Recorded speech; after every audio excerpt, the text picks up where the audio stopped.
చేసినప్పుడు చాలా ఒక పానిక్ రియాక్షన్లో కూడా నేను భయపడలేదు.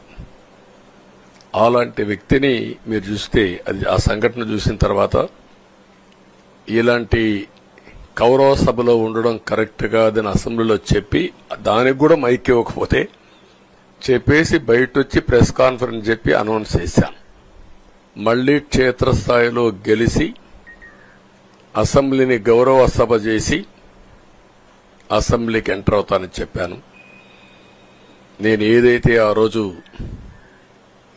ఒక ప్రతిజ్ఞ చేశానో దాన్ని నిజం చేయడానికి ప్రజలు సహకరించారు.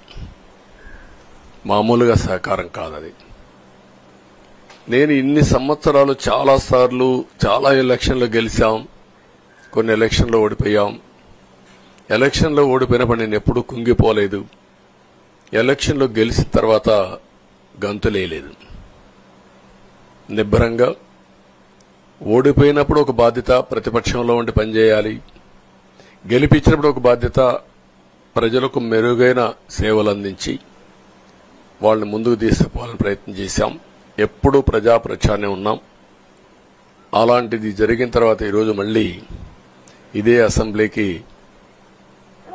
నేను ఏదైతే చెప్పానో అది చేసి వెళ్ళడం అనేది ఒక తృప్తి, ఒక గౌరవం. ఆ గౌరవాన్ని నిలబెట్టిన ప్రజలను కూడా మనస్ఫూర్తిగా అభినందిస్తూ మీ రుణం తీర్చుకుంటాం. ఏ విధంగా పనిచేయాలో పనిచేస్తాం. మీ ఎక్స్పెక్టేషన్స్ ప్రకారం పనిచేసి అయితే ఎప్పటికప్పుడు మీరందరూ కూడా మేము ఓటేసాం, మా పని అయిపోయింది, ఇంకా మీరు చూసుకోండి కాకుండా ఎప్పటికప్పుడు మమ్మల్ని నడిపించే బాధ్యత, మాకు సహకరించే బాధ్యత, మళ్లీ రాష్ట్రంలో ఉండే ప్రజలందరం బాగుపడాలంటే ఏం చేయాలో మేము చేసినప్పుడు ఎప్పటికప్పుడు ఫీడ్బ్యాక్ ఇచ్చి నడిపించే బాధ్యత తీసుకోవాల్సిందిగా వారిని కోరుతున్నా.